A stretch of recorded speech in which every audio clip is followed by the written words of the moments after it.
Señor.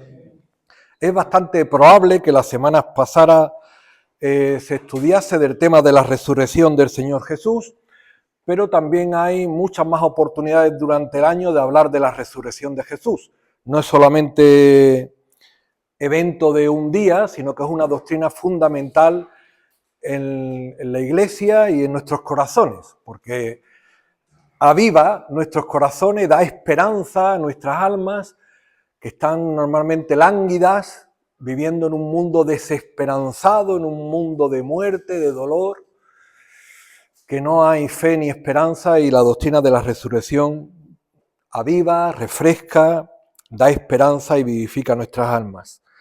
No vamos a darla conforme se suele dar en la primera lección, que probablemente fuese el domingo anterior, sino más bien extendida en Hechos de los Apóstoles, viendo la predicación de esta doctrina y la oposición que hubo a esta importantísima doctrina de la resurrección, ¿vale? Pero vamos a empezar por el contexto de Mateo 28 para ir centrándonos.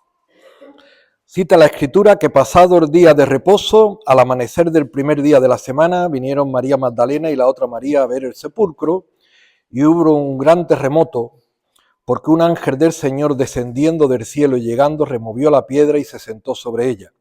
Su aspecto era como un relámpago y su vestido blanco como la nieve. Y de miedo de él los guardias temblaron y se quedaron como muertos. Mas el ángel respondiendo dijo a las mujeres: no temáis vosotras, porque yo sé que buscáis a Jesús, el que fue crucificado. No está aquí, pues ha resucitado.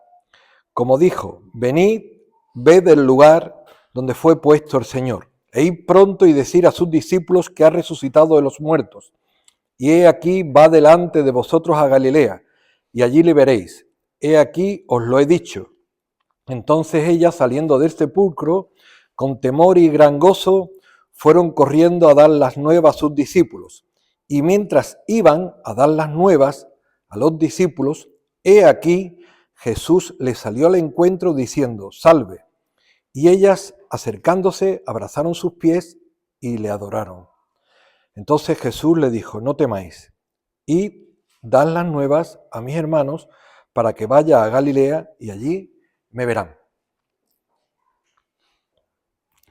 Es muy fácil leer que el Señor ha resucitado, pero no es tan fácil de asimilarlo en nuestro corazón. Y de hecho es una doctrina que ese primer domingo de resurrección, todos los que la oyeron no la creyeron. Empezando por las mujeres, luego por los propios apóstoles, luego por los del camino de Maús, luego por el mismo Tomás. Pero el Señor va dando evidencia de la gloriosa resurrección. Solamente decir resucitó ya es para festejar. Somos nosotros cuando Dani Mora mete un gol y suele meter en cada torneo 5 o 6 y saltamos, pues imagínense lo que es un hecho glorioso que ha ocurrido una vez en la vida. Pero porque Él resucitó, también nosotros vamos a resucitar. Él ha ido preparando a toda la humanidad, Dios ha ido preparando a toda la humanidad durante 1500 años con todo el Antiguo Testamento para que cuando llegasen los hechos de la pasión y muerte y resurrección de nuestro Señor Jesucristo fueran entendidos. Y es el evento más importante en la historia de la humanidad. Y de hecho ahora nosotros, en el 2026, tenemos que entender bien aquellos hechos, porque la decisión que nosotros demos en nuestra alma y cómo vivamos en esperanza respecto a aquellos hechos es trascendental para nuestra vida, para nuestra vida. La resurrección del Señor es fundamental para nuestra fe, porque si el Señor no hubiese resucitado, aún su muerte hubiese sido vana, como dice el apóstol Pablo. Era preciso que el Señor muriese y era necesario que Él resucitase, muriese por nuestros pecados y resucitase. La resurrección es como la firma en un acta de decretos. Nuestros pecados han sido perdonados, ya hay un decreto por la muerte, ya está escrito. Pero ¿qué ocurre con una ley cuando se escribe? Que hasta que no se publica, hasta que no está firmada por la autoridad, hasta que no se publica en el BOE, no es ley. es un mero borrador. Aún la cruz, si no hubiese habido resurrección, hubiese sido un mero borrador. Nuestra fe sería vana. Y estamos hablando de la resurrección de nuestro Señor Jesucristo. No estamos hablando como aquella resurrección que hizo a la hija de Jairo o a su propio amigo Jairo. Ellos fueron resucitados en su propio cuerpo para seguir viviendo, para seguir envejeciendo en el mismo cuerpo corruptible. La resurrección de nuestro Señor Jesucristo fue especial. El alma se vuelve a unir al cuerpo, que no iba a haber corrupción, y aquel cuerpo corruptible resucita en un cuerpo incorruptible. Se siembra un cuerpo terrenal, resucita un cuerpo espiritual. Fue el primogénito de la nueva creación, primogénito de las nuevas criaturas, que Él es como el postrer Adán, espíritu vivificante. Y todos los que creemos en Él, porque Él resucitó, también nosotros vamos a resucitar, porque Él lo dijo, si así no fuera, yo no lo hubiese dicho. Y Él es nuestro amado Salvador, quien se entregó por nosotros, y todo lo que Él ha hecho nos lo ha dicho de antemano. Y quiere, como aquí se dice 3 veces, id pronto y decid, dijeron los ángeles. Luego le dice, dad las nuevas a sus discípulos, versículo 8. Y luego el Señor vuelve a ratificar en el versículo 10, dad las nuevas a mis hermanos. ¿Cuántas veces se dice? 3. Es importante, en 3 veces. Dad las nuevas. Esto es una buena noticia, una noticia gloriosa. La humanidad la necesita. La humanidad habla de muerte, de pena. No tiene visión, no tiene ilusión de vida. Nosotros tenemos un camino nuevo y vivo. El cristianismo es vida. El cristianismo no es un conjunto de ideas religiosas, ni siquiera espirituales, para vivir un poco mejor, para vivir 10 años más, para vivir 1000 años más. ¿Vivir aquí en la tierra 1000 años más? ¿1 millón de años más en estas condiciones? El cristianismo es vida en Cristo Jesús, es vivir con Cristo. Ya estamos disfrutando de las primicias, pero en su momento, cuando el Señor venga, las vamos a disfrutar completamente. Una vida gloriosa como la que Él ha resucitado, es la que nos está ofreciendo. Y esta buena noticia la tenemos nosotros que creer, que asimilar. Y ahora vamos a ver que hay muchos jarros de agua fría a esta buena noticia para que nuestra alma esté también lánguida y no la transmita, ni la siente personalmente, ni es capaz de transmitirla porque le falta esa sensación de gran noticia, de gran noticia. Y uno de los primeros oposiciones empieza de seguida, dice el versículo 11. Mientras ellas iban, es decir, minuto 1 de la encomendación del Señor a las mujeres, mientras ellas iban, he aquí, unos de la guardia fueron a la ciudad y dieron aviso a los principales sacerdotes. Estos de la guardia eran los 4 soldados romanos que estaban custodiando el sepulcro, ¿vale? Que habían sido puestos por los principales religiosos. Y contaron todas las cosas que habían acontecido. Y reunidos con los ancianos y habido consejo, dieron mucho dinero a los soldados, diciendo, decid vosotros. Sus discípulos vinieron de noche y lo hurtaron, estando nosotros dormidos. Y si esto lo oyere el gobernador, nosotros le persuadiremos y os pondremos a salvo. Y ellos, tomando el dinero, hicieron como se les había instruido. Este dicho se ha divulgado entre los judíos hasta el día de hoy. Alguien pudiera decir que es un detalle menor, porque a fin de cuentas es una falsedad y las mentiras tienen las patas muy cortas. Pero el tema es la predisposición de los principales religiosos a ocultar, a entaponar, a mitigar la gloriosa resurrección del Señor Jesús. Porque dice que este dicho se ha divulgado entre los judíos hasta el día de hoy.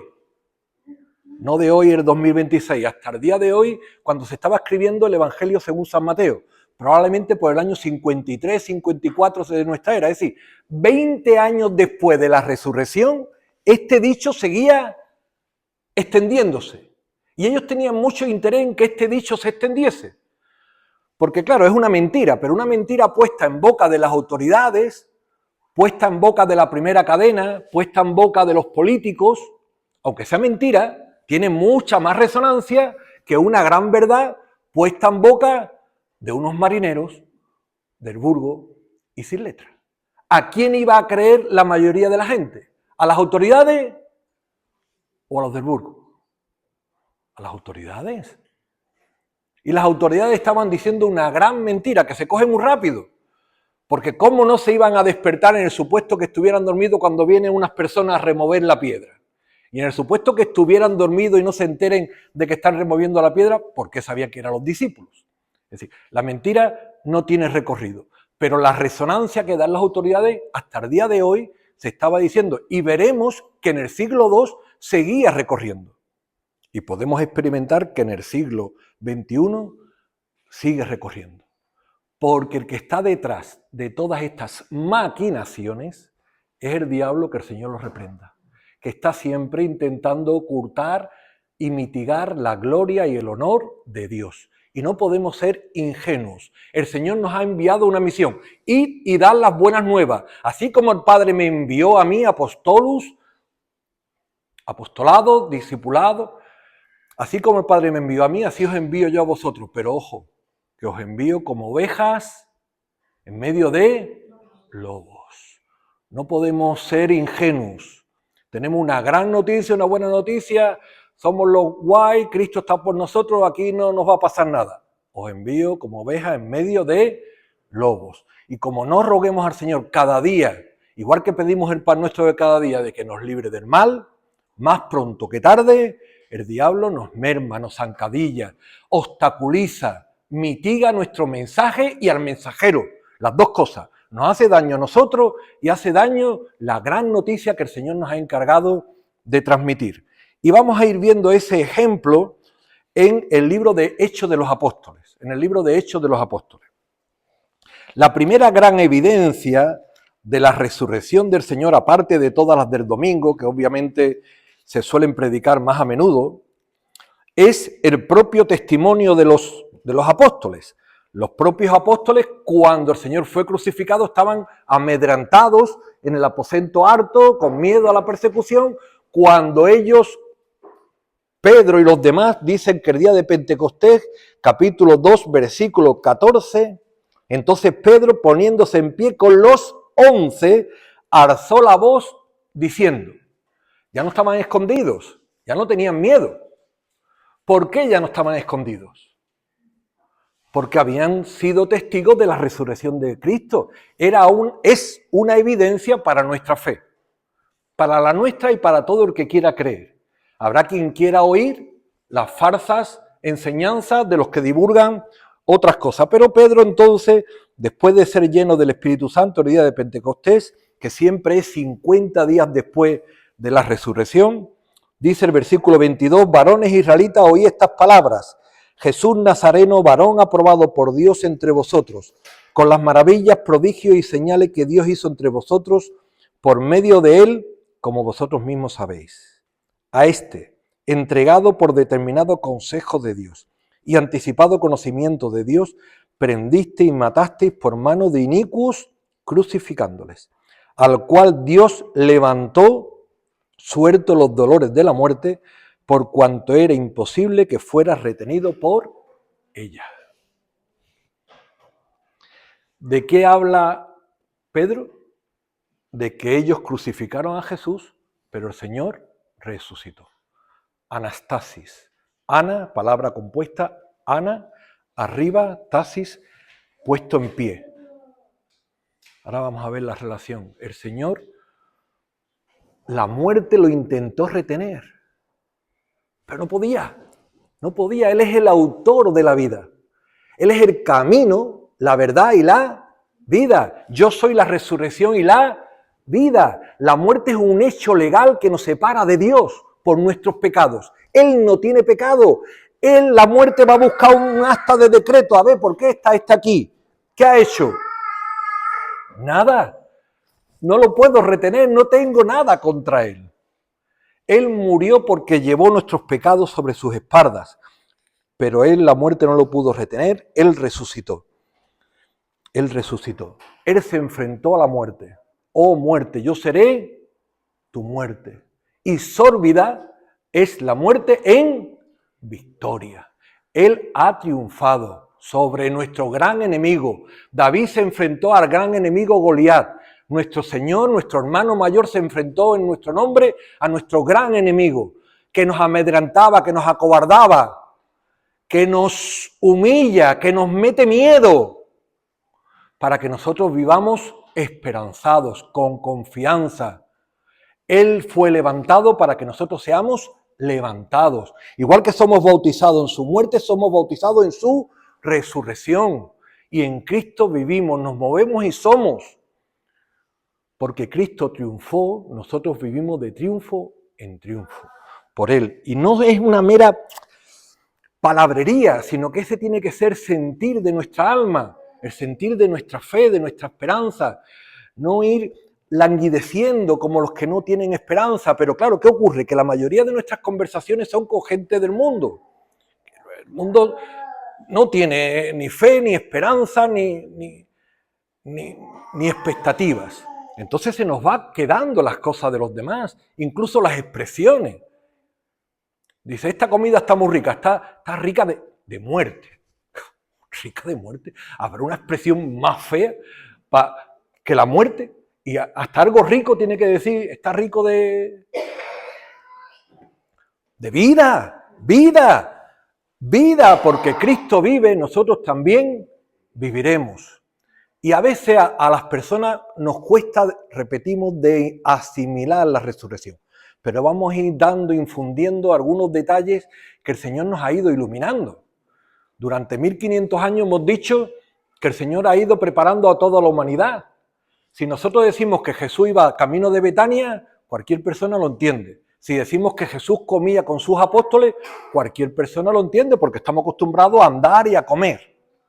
Pero es que Dios nos ha acostumbrado a otras muchas cosas, que Dios abrió las aguas del Mar Rojo, que Jesús, igual que anduvo por la tierra, anduvo por encima del mar, que Jesús le dijo a la niña de Jairo, levántate, o al paralítico, y el paralítico se levantó, que para Dios todos los hechos sobrenaturales son tan normales como para nosotros los naturales. Y ya Dios nos ha venido preparando de antemano. Ahora los niños van a ir a estudiar de Josué. Los muros de Jericó se cayeron cuando tocaron las trompetas. Son hechos providenciales, milagrosos, sobrenaturales, que ocurren por el poder de Dios. De eso es lo que estamos hablando. Que lo que es imposible para las personas, imposible que fuera retenido por ella, es posible para Dios. Que Sara no puede tener hijo, Sara lo va a tener porque Dios lo ha prometido. Que María va a tener un hijo porque aunque no tenga padre, lo mismo que fue prometido a Sara, le es prometido a ella. Porque, vuelvo a decir la Escritura, lo que es imposible para las personas es posible para Dios. Porque Él vive, hermanos, nosotros también viviremos. Esa es nuestra fe. Y la naturaleza incluso da alguna punta. ¿Habéis visto los gusanos arrastrándose, animalitos? Los que tenemos mascotas, los gusanos son los más feos o muy feos. Pero no seremos nosotros que nos metamos con los feos. Que hay que tener misericordia con todo. ¿Qué ocurre con un gusano? Nace, se desarrolla y no muere. No muere. Se hace un capullo y se transforma. Y nace de la metamorfosis, una mariposa. Y todas las mariposas son bonitas o muy bonitas. Va por un cuerpo terrenal, arrastrado, feo, y resucita en una mariposa que vuela hacia la gloria. Nuestra alma ahora está en un peregrinaje en la tierra, pero nuestra esperanza es que esta no es nuestra vida. Esta es nuestra vida transitoria. Vamos hacia una vida mucho mejor, hacia la gloria. ¿Cuándo? Cuando aquí terminen nuestros días. Que entonces no moriremos, sino seremos transformados de gloria en gloria. Resulta que va el apóstol Pedro y usa el ejemplo de David. Dice, mira, aquí está la tumba de David Y mucha gente la visita, lleva 1000 años allí enterrado, cerca de la de Jesús. Aquí está la tumba de Jesús y la tumba de Jesús está vacía. Pero es que ya el mismo David lo dijo 1000 años antes. Salmo 16, versículo de aquí 27, porque no dejarás mi alma en el Hades, ni permitirá que tu santo vea corrupción. Me hiciste conocer los caminos de la vida, me llenarás con el gozo de tu presencia. David murió y fue sepultado, pero siendo profeta, dijo que de su descendencia en cuanto a la carne levantaría a Cristo para que se sentase en su trono. Versículo 31, viéndolo antes, habló de la resurrección de Cristo, que su alma no fue dejada en el Hades, ni su carne vio corrupción. A este Jesús resucitó Dios, de los cuales todos nosotros somos testigos. ¿Quiénes eran los testigos de la resurrección de Cristo? Los apóstoles. ¿Quién había anunciado que Cristo iba a resucitar? El profeta David 1000 años antes. Es decir, que la Escritura, estamos argumentando que nos viene preparando. Ellos conocían la Escritura. Ellos se jactaban de que el Mesías sería hijo de David. Pues ahí tiene a David, diciendo que el Mesías no vería corrupción. Que por cierto, el Salmo 16 es preciosísimo. Es que todo lo que tenga que ver con la resurrección es preciosísimo. Salmo 16. Guárdame, oh Dios, porque en ti he confiado, oh alma mía. Dijiste a Jehová, tú eres mi Señor, no hay para mí bien fuera de ti. Versículo 5. Jehová es la porción de mi herencia y de mi copa. Tú sustentas mi suerte, las cuerdas me cayeron en lugares deleitosos y hermosa es la heredad que me ha tocado. Ahora aquí dice la promesa. Se alegró por tanto mi corazón y se gozó mi alma. Versículo 9. Mi carne también reposará confiadamente, porque no dejarás mi alma en el Seol, ni permitirás que tu santo vea corrupción. Me mostrarás la senda de la vida, en tu presencia hay plenitud de gozo, delicias a tu diestra para siempre. Versículo 1. No hay bien para mí fuera de ti. Tú eres la herencia y buena es la heredad que me ha tocado. Delicias a tu diestra para siempre. Él está sentado a la diestra del Padre y allí estaremos nosotros. Él le dijo al que estaba crucificado junto a él, de cierto te digo que hoy estarás conmigo en el paraíso. El paraíso es estar con Cristo. Porque, hermano, si nosotros fuéramos, estamos diciendo que vivir aquí en la tierra 1000 años más, 1 millón de años más, no merece la pena. Aunque algunos aspiren a vivir 3 años más, es decir, es un instinto de vida sano, pero que no merece la pena. Pero es que vivir en el cielo toda una eternidad sin Cristo no merece la pena. Estarás conmigo, eso sí que es glorioso, estar con mi amado. El que me amó y se entregó por mí, el que antes de crearnos ya nos estaba viendo, el que se estaba gozando cuando estaba colgado en el madero sabiendo que su sacrificio nos estaba restaurando. Allí está mi Lidia, allí está mi Acal, allí está mi Carmen, conmigo. Ese es su gozo, que nosotros estemos con él. Ese es nuestro gozo, estar con mi amado. No un día, no 1000 años. Toda la vida, esa sí que es la gloria, esa sí que es la gloria, estar con Cristo toda la eternidad. El Hecho de los Apóstoles tienen por las calles de Jerusalén todo el suflé de las expectativas de Jesús, había decaído mucho. Los que divulgaban esta farsa de noticias habían acallado muchas expectativas de mucha gente esperaba un Mesías político, un Mesías que restaurase de Roma, del imperio político. Al ser crucificado, como decimos, el suflé del Señor, de las expectativas del Señor, había decaído. ¿Qué hacen los apóstoles? Llenos del Espíritu Santo, hacen lo que el Señor les encomendaba. Poco a poco se iban añadiendo a su iglesia los que habían de ser salvos. El corazón de muchas personas estaba endurecido por las falsas noticias. Hoy es la sociedad de la información, pero también hoy es la sociedad de la desinformación. Un cristiano habla una verdad y 1000 van a decir lo contrario. El corazón de las personas está duro, el corazón de la gente en Jerusalén estaba duro por el suflé que hemos dicho de las expectativas de Jesús, que habían bajado, y por las falsas noticias que corrían. Entonces el Señor permite la curación de una persona coja que se sentaba todos los días a las puertas del templo, pero dice que Pedro y Juan iban juntos a la oración. Si queremos que el poder de este mundo se mueva, no es nuestro poder, no es el del dinero, no es el de los políticos que nos ayudan, es el poder de Dios. Iban juntos a la oración.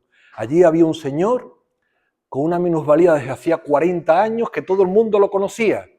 Ellos hicieron una señal en esa persona y esa persona fue sanada y entró en el templo alabando y dando gloria a Dios. Y todos lo vieron. Estamos aligerando la historia por lo que me conviene en lo segundo. Todos lo vieron y todos se quedaron maravillados. Entonces salieron fuera y cogieron a Pedro y Juan, como diciendo, ¿cómo había hecho esto? ¿Por qué poder había hecho esto? Porque era notorio que aquella persona estaba allí incapacitada desde hace 40 años. Entonces, versículo 11, teniendo asido a Pedro y a Juan, el cojo que había sido sanado, todo el pueblo atónito concurrió a ellos. Viendo Pedro, respondió al pueblo, varones israelitas, ¿por qué os maravilláis de esto? ¿O por qué ponéis los ojos en nosotros como si por nuestro poder o piedad hubiéramos hecho andar a este? Y le dice, el Dios de Abraham, de Isaac y de Jacob, el Dios de nuestros padres, ha glorificado a su Hijo Jesús, a quien vosotros entregasteis y negasteis delante de Pilato cuando éste había resultado ponerle en libertad. Mas vosotros negasteis al santo y al justo y pedisteis que se os diera un homicida. Matasteis al autor de la vida, a quien Dios ha resucitado de los muertos, de lo cual nosotros somos testigos. Y por la fe en su nombre, a este a quien vosotros conocéis, Dios le ha confirmado su nombre. Y la fe que por él ha dado a esta completa sanidad en presencia de todos vosotros. ¿De quién habla Pedro? Dice, el Dios de Abraham, de Isaac y de Jacob. Si recordáis, en las últimas lecciones de nuestro Señor Jesucristo en conversaciones con los saduceos que no creían en la resurrección, provocaron a Jesús intentándole buscar una falta, diciéndole que hubo una mujer que se casó con uno y se murió y luego se casó con otro, así. En la gloria de quién va a ser la esposa. Dice, desde luego, erráis ignorando las Escrituras y el poder de Dios. El poder de Dios está en su santa palabra. Erráis ignorando las Escrituras y el poder de Dios. Yo soy el Dios de Abraham, el Dios de Isaac y el Dios de Jacob. Y yo no soy un Dios de muertos, soy un Dios de vivos. Abraham, Isaac y Jacob están en la galería de los héroes de la fe de Hebreos 11, porque ellos siendo ricos y pudiendo vivir en palacios artesonados, vivían en tiendas de campaña, porque para ellos nuestro cuerpo es una tienda de campaña provisional, porque estaban esperando una ciudad con fundamento cuyo arquitecto y fundador es Cristo, Dios. Y estaban esperando esto, por eso Dios no se avergüenza de llamarse el Dios de ellos, porque les tiene preparado una ciudad mucho mejor. Ellos vivían aquí en la tierra bien, pero estaban esperando una vida mucho mejor. No era esta su vida. ¿Qué ocurre con los muchachos cuando están en el instituto a las 3 de la tarde? Cuando toca la sirena, o con las personas que están trabajando. En el instituto pueden estar bien. Bueno, algunos a lo mejor están regulados, están mal. Porque siempre, pero cuando toca la sirena, salen alegres. Están bien, pero cuando salen a una vida mejor. Porque van a ir a su casa, van a ir a sus deportes o con sus amigos, a su iglesia, lo que ellos quieran. Cuando se toque la trompeta, porque se tocará la trompeta, nosotros iremos a una vida mucho mejor. Esta no es nuestra gloria, esta es nuestro tránsito. Yo soy el Dios de Abraham. Estamos peregrinando hacia la gloria y nuestra perspectiva está allí, en la gloria, poner la mirada en las cosas celestiales. Porque si miramos para abajo, lo que nos vamos a encontrar es lo de abajo. Miseria, ruina, ceniza, polvo, pesadumbre. Ay, los dos del camino de Maús. ¿Qué os pasa? ¿Por qué vais tristes? Es que nosotros pensamos que iba a redimir a Israel. Y el Señor les abrió la Escritura y por todos los profetas les ardía el corazón porque les estaba explicando y demostrando que el mismo Dios de la gloria se iba a hacer como uno de nosotros para dar su vida en propiciación por nuestros pecados, pero que la muerte no lo iba a retener, que a los 3 días iba a resucitar, y dice que a aquellos les ardía el corazón. Cuando abrimos la Escritura, cuando las meditamos despacito, despacito. Va haciendo su obra en nuestro corazón y va transformando nuestras vidas. No es un café express, es despacito. Seguimos. Por supuesto, los principales religiosos se pusieron muy contentos cuando aquel milagro, ¿verdad? Cogieron a capítulo 4, habiendo oído ellos al pueblo, vinieron sobre los sacerdotes con el jefe de la guardia del templo y los saduceos, resentidos de que enseñasen al pueblo y anunciasen en Jesús que la resurrección de los muertos. Y echándolo en la mano, lo metieron en la cárcel. ¿Qué habían hecho Pedro y Juan? A la cárcel. Que esto es lo que hacen nuestros enemigos. Y si no lo hacen, es porque en algunos países hay derechos civiles. Y no pueden, porque donde pueden, ni cárcel. ¿Pero por qué estaban ellos resentidos? Porque estaban predicando de la resurrección de muertos. Fíjense, a ellos no les importaba que hablase de Jesús. No. De Jesús podía hablar todo lo que quisieran. A ellos no les importaba que hablase de Cristo muerto. Claro, si ellos lo habían matado era un hecho evidente. Podían predicar de Cristo muerto todo lo que quisieran. Ellos estaban resentidos porque hablaban de la resurrección. Porque si hablaban de la resurrección se confirmaba que aquel al que él habían ejecutado era el Mesías que había de venir.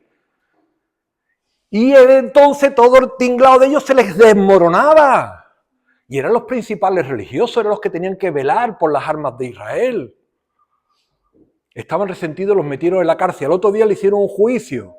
Pedro dice, resulta ciertamente que acerca del beneficio hecho a un hombre enfermo que haya sido sanado se nos esté haciendo un juicio. Pero no ha sido por nuestro nombre, sino por el nombre de Jesucristo de Nazaret, a quien vosotros crucificaste y a quien Dios resucitó de los muertos. Y en ningún otro hay salvación. Y entonces ellos se reunieron y dijeron, ¿qué vamos a hacer con estos hombres? Porque señal manifiesta ha sido hecha. ¿Cuál era la señal? Perdona, no lo he preguntado bien. ¿Cuál era la señal que tenían allí en el concilio? Estaban Pedro y Juan y el paralítico, el que era paralítico. La señal era el paralítico. El paralítico servía, él es paralítico, servía de milagro y servía de salvaguarda para, a la hora del concilio, la evidencia de aquella señal de que Dios estaba con ellos. Y entonces ellos tenían capacidad para predicar de Cristo con cierta libertad. Ellos, como estaban resentidos, dice que entonces le amenazaron, versículo 21, le amenazaron y le exhortaron, diciendo que en ninguna manera predicasen de Cristo. ¿Qué hicieron los apóstoles al día siguiente?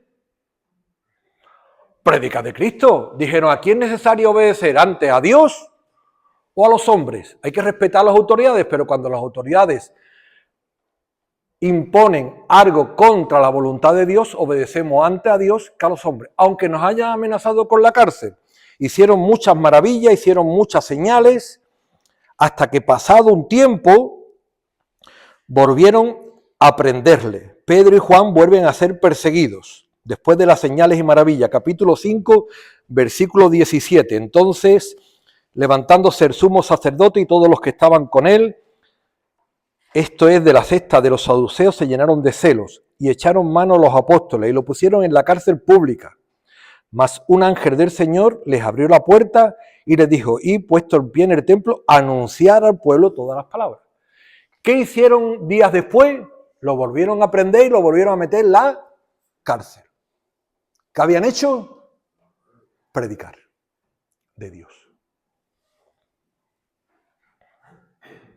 Cuando lo trajeron, le dijeron: ¿no os mandamos, versículo 28, estrictamente que no enseñaseis en este hombre?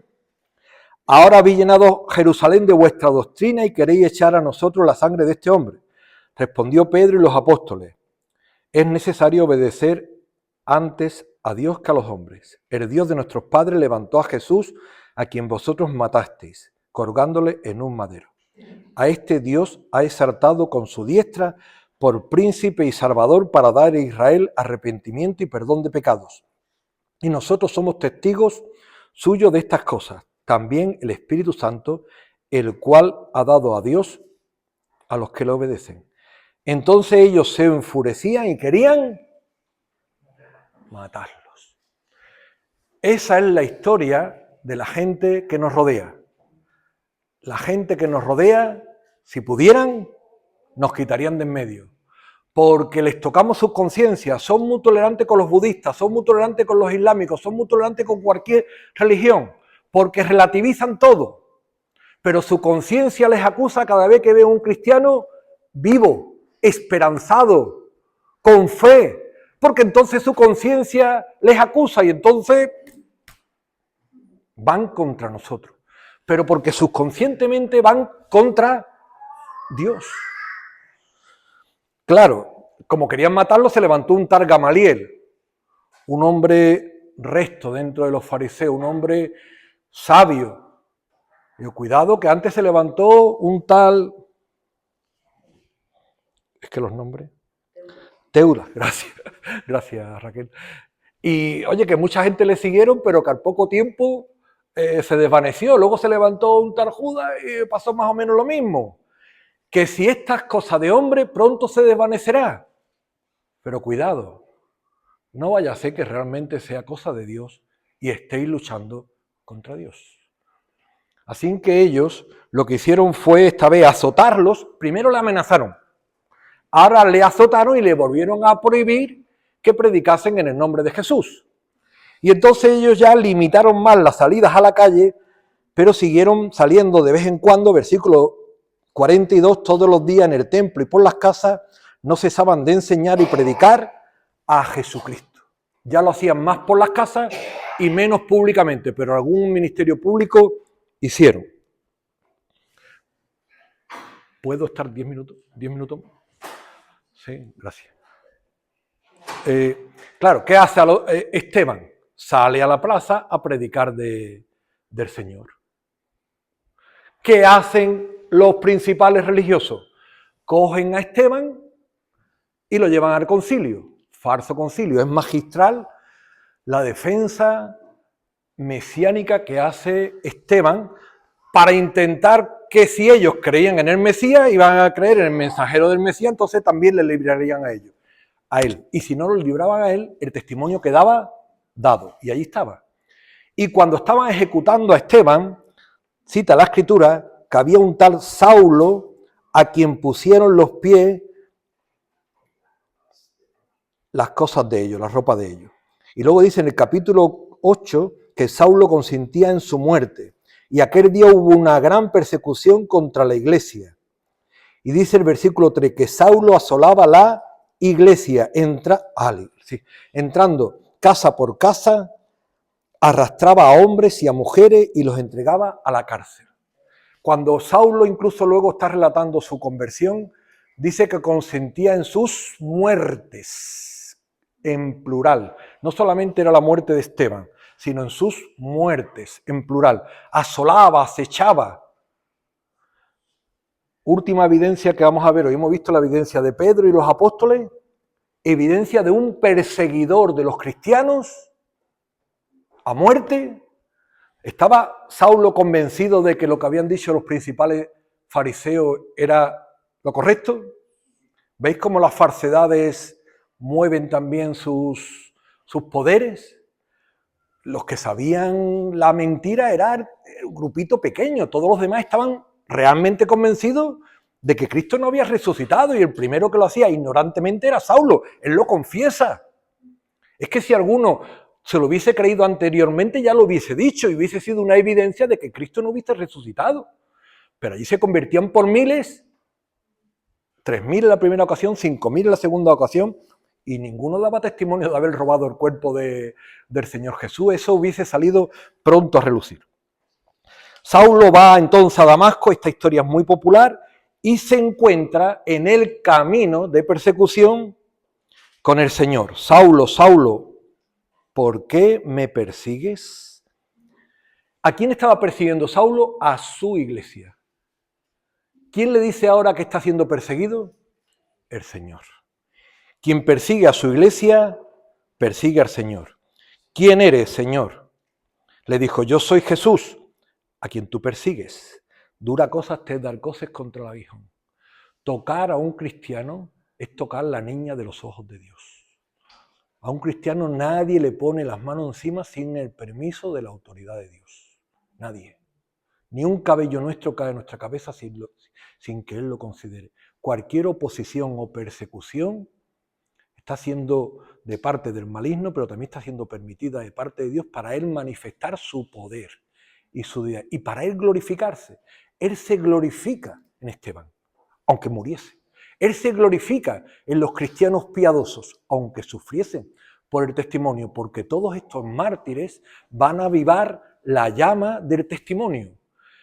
Al principio, la voz de la resurrección era pequeñita, la voz de la falsedad era muy resonante, pero poco a poco, sembrada con mucha sangre, la voz de la resurrección iba a ser artilocuente.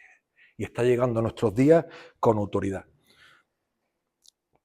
Saulo se convierte, es transformado en Pablo, y dice que enseguida, versículo 20, enseguida predicaba a Cristo en las sinagogas, diciendo que este era el Hijo de Dios. Evidencia de la resurrección de Cristo. Un perseguidor pasa a ser un perseguido. ¿De quién predicaba Pablo? Nosotros predicamos a Cristo crucificado y resucitado. Primera de Corintios, predicamos a Cristo crucificado. Primera de Corintios 15, predicamos a Cristo resucitado conforme a las Escrituras. La principal base de nuestra fe es la Escritura. No nos hace falta ver para creer. Dios quiere que creamos no por la vista, sino por la fe en su palabra. Es la mejor evidencia para nuestra alma, es el ancla de nuestra esperanza. Las promesas que el Señor Jesús ha dado. Si confiamos en cómo me siento, si confiamos en lo que experimento, nuestra fe va a titubearse. Nuestra fe está firme y nuestra esperanza está firme cuando está anclada en la palabra y en la promesa del Señor. Saulo predica y predica mucho y es perseguido. Es perseguido. Él empieza los viajes, famosos viajes misioneros de Pablo, por todo, digamos, si está aquí en Jerusalén, va por la isla de Creta, luego por todo Asia Menor, todo lo que hoy es Europa, Turquía, Grecia y demás, y hace 3 viajes misioneros. Al final del tercer viaje misionero, él regresa porque quería estar en la fiesta en Jerusalén. Ahí termina el último de los viajes misioneros que hizo Pablo en Jerusalén. Nos vamos, saltamos, es una parte menos popular del libro de Hechos de los Apóstoles, pero también es parte de Hechos de los Apóstoles, claro. Cuando Pablo llega entonces a Jerusalén, habiendo sido advertido de que iba a ser encarcelado y apresado, él fue y dice que cuando estaba en el templo en Jerusalén, capítulo 21, versículo 27, para cumplirse los 7 días, unos judíos que habían venido de Asia, al verle en el templo, alborotaron a toda la multitud y le echaron mano. ¿Recordáis qué es lo que había experimentado Pablo en el primero, en el segundo, en el tercer viaje misionero? Cada vez que iba a una sinagoga, a la semana o a las pocas semanas salía sacudiéndose los pies, porque era perseguido, era rechazado, y él a quien anunciaba era el Mesías como hijo de Dios. Y eso para los judíos era una blasfemia. Y si alguno escuchaba que había resucitado, ya era el mayor de los disparates. La cruz era un tropezadero. La resurrección, una locura. Porque los fariseos habían divulgado todos estos hechos hasta nuestros días. Recuerden que los viajes misioneros de Pablo coinciden con los primeros escritos de Mateo. Y ellos hacían muy bien su mala obra, pero lo hacían muy bien. Mire un escrito de Justino Mártir, un historiador, hablando en su diálogo con Trifón. Y ya estamos hablando del año 165, es decir, ya muchos años después. Has enviado, le decía a su amigo, a través del mundo entero hombres seleccionados y ordenados a proclamar que una herejía impía e ilegal había surgido de un tal Jesús, un Galileo impostor, cuyos discípulos le robaron de noche de la tumba. Año 165. Ellos habían enviado gente seleccionada y ordenada, que fueran por todas las ciudades compartiendo esta herejía. Y ellos lo sabían. Y aquí Flavio Josefo Justino Mártir se lo está declarando. Seguimos para rematar con Pablo. Cuando Pablo entonces es identificado allí en Jerusalén, arborotan la ciudad, como había ocurrido en este sitio, y en el versículo 30 dice que toda la ciudad se conmovió y se agolpó, y apoderándose de Pablo lo arrastraron fuera del templo, inmediatamente cerraron la puerta, y versículo 31, procuraron matarlo. Entonces dieron aviso al tribuno, el tribuno bajó con unos soldados y lo llevó a la fortaleza. Imagínense las calles de Jerusalén, una fortaleza como un castillo, lo lleva al castillo. No es porque Pablo hubiese hecho algo malo, sino que lo lleva para defenderlo, de que los otros querían, después del alboroto, querían matarlo por cuestiones que decía el tribuno que eran cuestiones religiosas, no eran cuestiones civiles, ¿vale? Pero allí lo protegió. Entonces, al otro día dice, mira, voy a llamar a los del concilio que vengan aquí y que digan por qué te quieren ejecutar. Capítulo 22, versículo 30. Al día siguiente, queriendo saber de cierto la causa por la cual le acusaron los judíos, le soltó de las cadenas y mandó venir a los principales sacerdotes y a todo el concilio. Y sacando al pueblo se presentó ante ellos. Entonces Pablo, mirando fijamente al concilio, dijo, varones hermanos, yo con toda buena conciencia he vivido delante de Dios hasta el día de hoy. Y ahora observen 23:6. Entonces Pablo, notando que una parte de los saduceos y otra de los fariseos alzó la voz en el concilio, diciendo, varones hermanos, yo soy fariseo, hijo de fariseo, acerca de la esperanza y de la resurrección de los muertos, ¿se me juzga? Y entonces entre los religiosos, se liaron entre ellos y lo dejaron. ¿Por qué motivo estaban juzgando a Pablo? Por anunciar la resurrección de los muertos, que los fariseos creían, pero los saduceos no. Y entre ellos hubo conflicto. Y se alborotaron y no supieron cómo gestionar aquel juicio que se le estaba haciendo a Pablo. Pero también la habilidad y la sagacidad que tuvo Pablo para defenderse. Al ver que había saduceo entre ellos, cogió. Dice, me vais por la esperanza de Israel, luego dice en Roma. Me vais a enjuiciar, entonces ¿en qué creemos? Ustedes no son los representantes religiosos, ustedes no son los que me habían enseñado a mí. ¿En qué Dios creemos? ¿Que no hay resurrección de muertos? Entonces nuestra fe es vana. Apaga y vámonos. ¿De qué enseñáis vosotros? ¿Cuál es vuestro poder con la multitud o con la gente? ¿Qué es lo que le estáis enseñando? Los fariseos creían en la resurrección, pero los saduceos no. Creer en la resurrección a veces también hay lecciones en la naturaleza. ¿Sabéis qué es esto? Una pipa. ¿Y esto?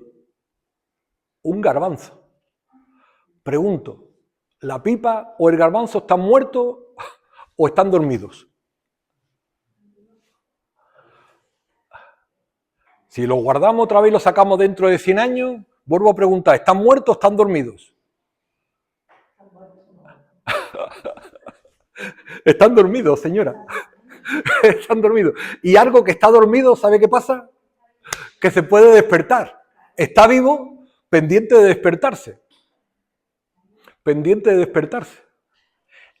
Ellos tendrían que saber que cuando nuestra alma está dormida, está pendiente de despertarse. Ellos sabían el Salmo 4:8. En paz me acostaré y asimismo dormiré. Porque solo tú, oh Jehová, me haces vivir confiado. Cuando nosotros cogemos el grano de garbanzo y lo enterramos, nótese que Cristo dijo que era como el grano de trigo que tenía que ser enterrado, morir, para entonces llevar mucho fruto. Cuando el grano de trigo o la semilla de pipa o cualquier fresa, cualquier semilla se siembra, se le despierta con agua y con sol, lleva mucho fruto.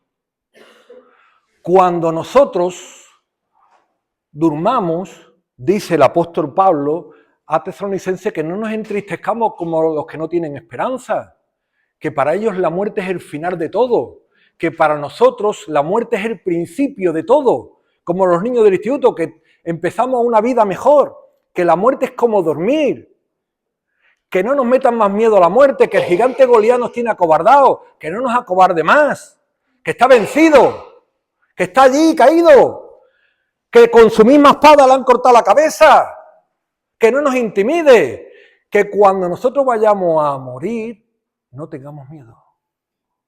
¿Quién tiene miedo a dormir? Tú te echas a dormir tan tranquilamente, porque sabes que por la mañana te levantas y empieza un nuevo día.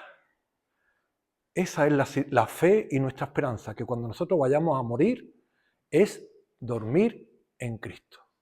Y cuando Él nos despierte, empezaremos una nueva vida, la cual es gloriosa y mucho mejor. Terminamos en 2 minutos. A ver, ¿cómo termina? Aleluya. Es que son mensajes muy gloriosos también que verás. Bueno, por resumir la conversación, le plantearon al tribuno, como no se habían puesto de acuerdo por este tema de la discusión, dice, mira, el otro día llévalo al templo, que nosotros allí le vamos a hacer un juicio. Y no le quería hacer un juicio, le estaban preparando una celada con 40 hombres que habían perjurado no comer y en el camino matarlo.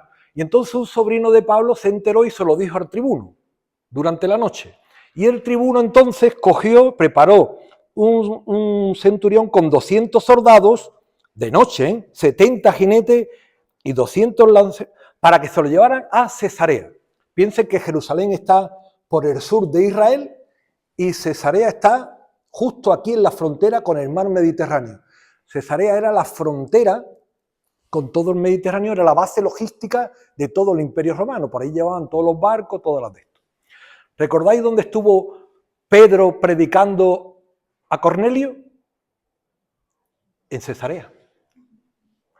Justo debajo de Cesarea está Jope. Pedro venía de Jope, donde había resucitado a una niña, resucitado. ¿Sabéis quién salió de Jope? Jonás, amén. Que se venía para Huelva, para Tarsis. Hasta que el Señor lo cogió, tú, allí, a los asirios a predicarle, a los ninivitas. ¿Qué señal dio el Señor Jesús de la resurrección? La señal de Jonás. En la Escritura todo se va ligando y ligando y ligando de una forma providencial. El Señor es precioso. Bueno, allí llevaron a Cesarea y entonces, porque ya lo que había allí era un gobernador, ya no era un tribuno, que es de un rango superior, llamó a los del principal del concilio que fueran a Cesarea ¿Pensáis que esta gente se iban a pegar viaje para ir para allá? A pie cojito iban, si hacía falta. Los enemigos son insistentes, perseverantes.